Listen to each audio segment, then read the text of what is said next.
திருப்பதி ஏழுமலையான் கோயிலில் நடிகை ஜோதிகா சாமி தரிசனம் செய்தார். நேற்று இரவே திருப்பதிக்கு வந்த அவர் இன்று அதிகாலை சுப்ரபாத சேவையில் கலந்து கொண்டார். தொடர்ந்து அவர் கோயில் ரங்கநாயகர் மண்டபத்தில் தீர்த்த பிரசாதங்களை பெற்றுக் கொண்டார். சாமி தரிசனம் முடிந்து வெளியே வந்த ஜோதிகாவிற்கு ரசிகர் ஒருவர் புகைப்படத்தை வழங்க அதனை அவர் புன்னகையுடன் பெற்றுக் கொண்டார். விருதுநகரில் தேவேந்திரகுல வேளாளர் சமூகம் சார்பாக நடத்தப்பட்ட திருவிழாவுக்கு பாதுகாப்பு கட்டணமாக 66,91,000 ரூபாயை அரசு கணக்கில் செலுத்த வேண்டும் என கூறிய நோட்டீஸை உயர்நீதிமன்ற மதுரை கிளை ரத்து செய்துள்ளது. விருதுநகர் மாவட்டம் ராஜபாளையத்தில் தேவேந்திரகுல வேளாளர் சமூகம் சார்பாக கடந்த ஆண்டு சித்திரை வெண்குடை திருவிழா நடத்தப்பட்டது. இந்நிலையில் இதற்கு பாதுகாப்பு வழங்கியதற்காக அரசுக்கு 66,91,000 ரூபாயை செலுத்த வேண்டும் என விழா கமிட்டியினருக்கு மாவட்ட எஸ்பி நோட்டீஸ் வழங்கினார். இதை எதிர்த்து விழா கமிட்டி சார்பாக உயர்நீதிமன்ற மதுரை கிளையில் வழக்கு தொடரப்பட்டது. இதை விசாரித்த நீதிபதி இளந்திரையன் மாவட்ட எஸ்பி வழங்கிய நோட்டீஸை ரத்து செய்து உத்தரவிட்டார். தென்காசி மாவட்டம் சங்கரன்கோவில் சங்கரநாராயண சுவாமி கோவிலில் உண்டியல் காணிக்கையை எண்ணும் போது பணம் திருடிய பெண் காவலர் உட்பட 4 பேர் கைது செய்யப்பட்டனர். சங்கர நாராயண சுவாமி திருக்கோவிலில் உள்ள உண்டியல்களில் பக்தர்கள் செலுத்திய காணிக்கையை எண்ணும் பணியை பல்வேறு ஆன்மீக அமைப்புகளின் உறுப்பினர்கள் மேற்கொண்டனர். இதில் 4 பேர் காணிக்கை பணத்தை திருடுவதை கவனித்த கோவில் ஊழியர்கள் அவர்களை பிடித்து விசாரித்தனர். அவர்கள் தூத்துக்குடி மாவட்டத்தைச் சேர்ந்த மாரியம்மாள், அனிதா, முத்துலட்சுமி மற்றும் மகேஸ்வரி என்பதும், இதில் மகேஸ்வரி தலைமை காவலராக பணியாற்றி வருவதும் தெரியவந்தது.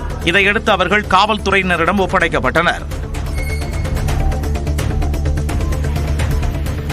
கடலூரில் தனியார் பேருந்தில் இருந்து தவறி விழுந்து 11ஆம் வகுப்பு பள்ளி மாணவன் உயிரிழந்த சம்பவம் சோகத்தை ஏற்படுத்தியுள்ளது. கடலூர் மஞ்சக்குப்பத்தில் உள்ள அரசு உதவி பெறும் பள்ளியில் 11ஆம் வகுப்பு படித்து வந்த கைலாஷ் என்ற மாணவர் தனியார் பேருந்தில் நெரிசல் இருந்ததால் படிக்கட்டில் நின்று பயணித்ததாக கூறப்படுகிறது. இந்நிலையில் பேருந்து தேவராம்பட்டினம் அருகே சென்று கொண்டிருந்த போது மாணவர் கைலாஷ் எதிர்பாராத விதமாக பேருந்தில் இருந்து தவறி கீழே விழுந்துள்ளார். இதில் பேருந்தின் பின் சக்கரத்தில் சிக்கிய மாணவர் கைலாஷ் பரிதாபமாக உயிரிழந்தார்.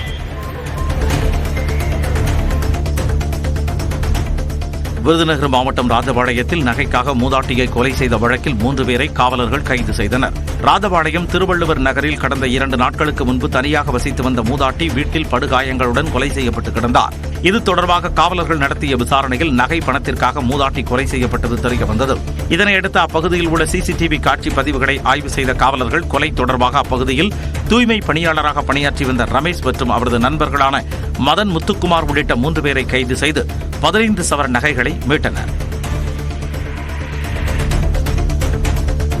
சிவகங்கை மாவட்டம் சிங்கமுனரியில் சிங்கப்பூர் மாணவர்கள் கண்களை மூடிக்கொண்டு வில் மற்றும் அம்பால் இலக்கை எய்து அசத்தி காட்டினர். சிங்கமுனரியில் உள்ள குருசித்தம் ஆழ்மன தியான பயிற்சி மையம் சார்பில் மாணவர்களின் சாதனை நிகழ்ச்சி நடைபெற்றது. இதில் சிங்கப்பூரைச் சேர்ந்த மாணவர்கள் கண்ணை துணியால் மூடிக்கொண்டு வில் மற்றும் அம்பால் 10 மீட்டர் மற்றும் 18 மீட்டர் தூரத்தில் இருந்த இலக்கை துல்லியமாக எய்து அசத்தி காட்டினர்.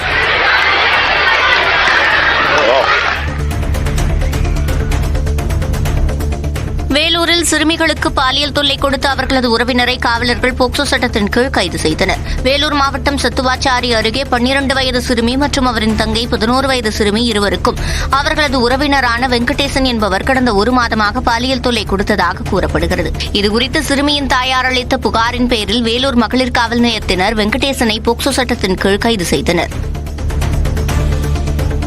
சென்னை கொரட்டூர் ரயில்வே சுரங்கப்பாதையில் மழைநீர் தேங்கி பாசி படிந்துள்ளதால் அடிக்கடி வழுக்கி விழும் சூழல் ஏற்படுவதாக வாகன ஓட்டிகள் புகார் தெரிவித்துள்ளனர். இந்த சுரங்கப்பாதையின் பக்கவாட்டு சுவர் மற்றும் கான்கிரீட் சாலையில் இருந்து நீர் கசிவு ஏற்பட்டு சாலையில் தேங்குவதால் உடனே பாசி பிடிப்பதாக கூறப்படுகிறது. இதனால் இந்த சுரங்கப்பாதையில் செல்லும் இருசக்கர வாகன ஓட்டிகள் பெரும்பாலானோர் தாங்கள் வழுக்கி விழுந்து காயமடைவதாக கூறுகின்றனர். இது தொடர்பாக நெடுஞ்சாலைத்துறையினர் மற்றும் சென்னை மாநகராட்சி அதிகாரிகளிடம் புகார் அளித்தும் எந்தவிதமான நடவடிக்கையும் எடுக்கவில்லை என வாகன ஓட்டிகள் குற்றம் சாட்டுகின்றனர்.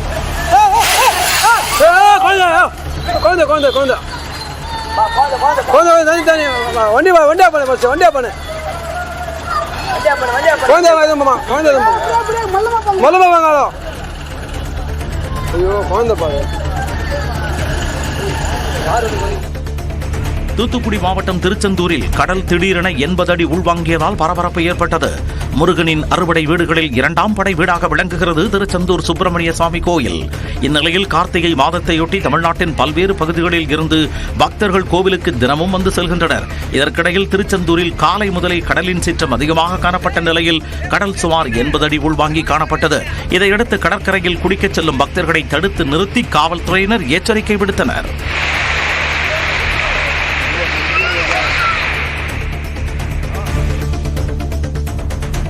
வாக்குச்சீட்டு முறையை மீண்டும் அமல்படுத்த கோரி தாக்கல் செய்யப்பட்ட பொதுநல மனுவை உச்சநீதிமன்றம் தள்ளுபடி செய்தது. வாக்களிக்க பணம் கொடுக்கும் வேட்பாளர்களை 5 ஆண்டுகளுக்கு தேர்தலில் போட்டியிட தடை விதிக்க வேண்டும், வாக்கு இயந்திரங்களுக்கு பதிலாக வாக்குச்சீட்டு முறையை அமல்படுத்த வேண்டும் என K.A. பால் என்பவர் உச்சநீதிமன்றத்தில் பொதுநல வழக்கு தாக்கல் செய்தார்.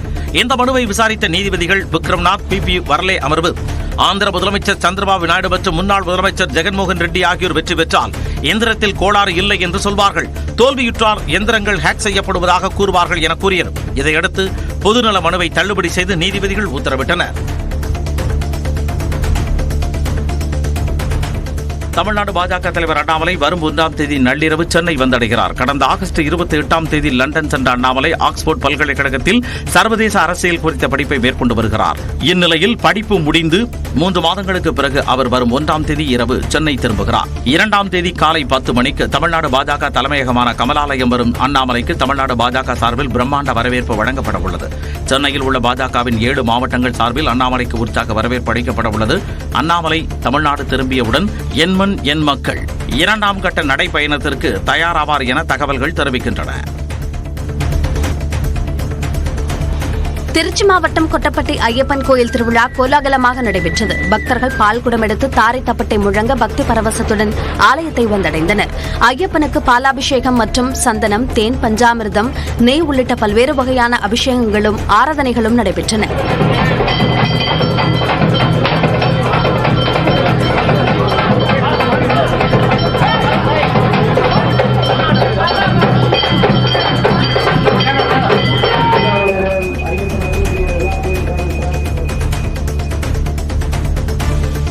பழனி தண்டாயுதபாணி கோயிலில் 1 மாத உண்டியல் காணிக்கையாக சுமார் 3,80,00,000 ரூபாய் கிடைத்துள்ளது. உண்டியலில் பக்தர்கள் செலுத்திய காணிக்கையாக 1893 கிராம் தங்கம், 11,979 கிராம் வெள்ளி கணக்கிடப்பட்டுள்ளது. உண்டியல் எண்ணும் பணியில் கோயில் பணியாளர்கள், வங்கி ஊழியர்கள், கல்லூரி மாணவிகள் என சுமார் 500க்கும் மேற்பட்டோர் ஈடுபட்டனர்.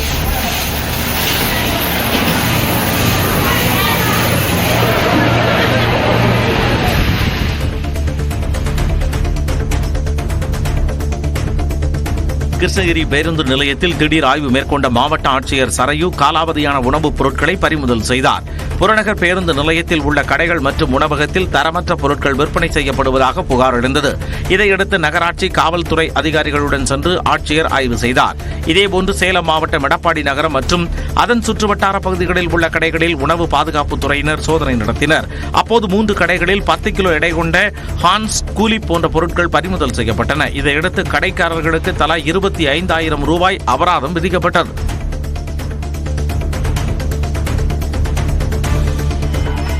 துணை முதலமைச்சர் உதயநிதி ஸ்டாலினின் பிறந்த நாளையொட்டி கோவை ஈச்சனாரி விநாயகர் கோயிலில் திமுகவினர் தங்கத்தேர் இழுத்து சிறப்பு வழிபாடு நடத்தினர். கோயில் வளாகத்தில் தங்கத்தேர் இழுக்கப்பட்டு கட்சியினரால் வழிபாடு நடத்தப்பட்டது.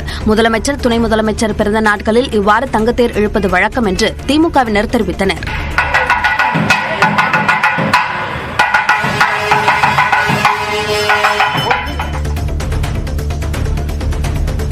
புதுக்கோட்டை மாவட்டம் கீரனூர் அருகே அரசு பேருந்தை முந்திச் செல்ல முயற்சித்த தனியார் பேருந்து எதிரே வந்த லாரியில் மோதி விபத்தில் சிக்கியது.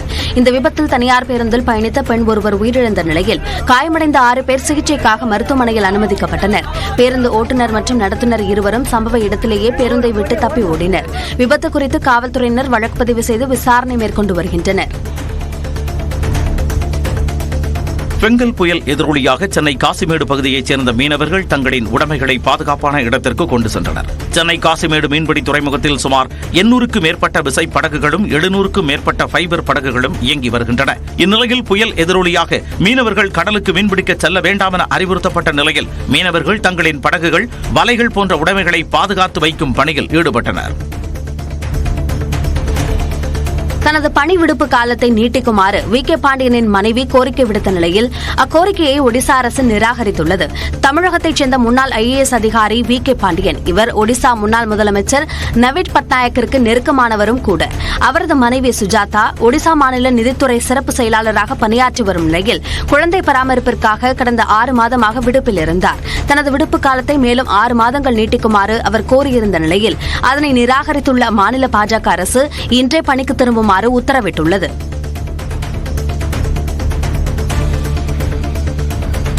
நெல்லையில் தொழிலதிபர் RS முருகன் அலுவலகத்தில் வருமான வரித்துறை அதிகாரிகள் சோதனை நடத்தினர்.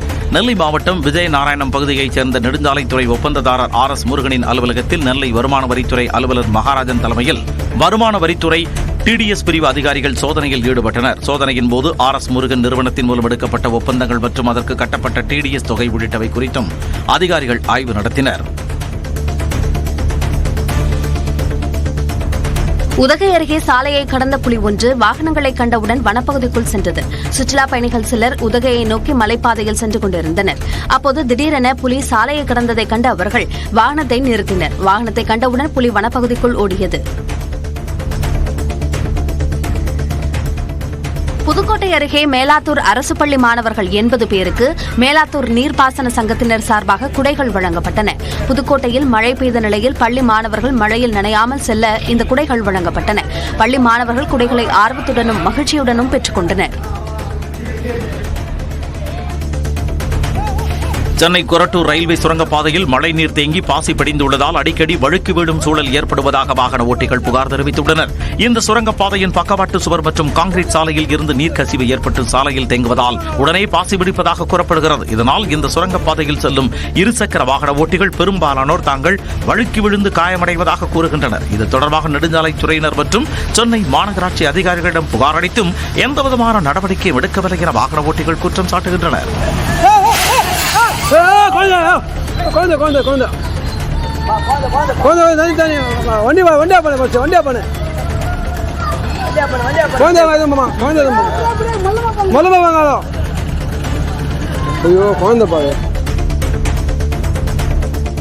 ஹரியானா மற்றும் மகாராஷ்டிரா சட்டசபை தேர்தல்களில் கட்சியின் செயல்பாடு குறித்து விவாதிக்க காங்கிரஸ் காரிய கமிட்டி நாளை மறுதினம் கூடுகிறது.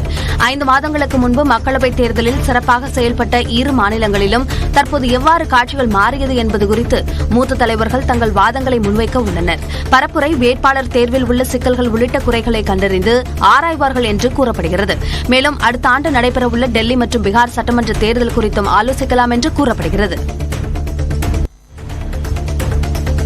டெல்லியில் காங்கிரஸ் பொதுச் செயலாளர் பிரியங்கா காந்தியை மக்களவை திமுக குழு தலைவர் TR பாலு சந்தித்து வாழ்த்து தெரிவித்தார். இந்த சந்திப்பு தொடர்பாக காங்கிரஸ் கட்சி வெளியிட்டுள்ள எக்ஸ் தள பதிவில் வயநாடு மக்களவை இடைத்தேர்தலில் வெற்றி பெற்ற பிரியங்கா காந்திக்கு தமிழ்நாடு முதலமைச்சர் MK ஸ்டாலின் சார்பில் TR பாலு வாழ்த்து தெரிவித்ததாக கூறப்பட்டுள்ளது.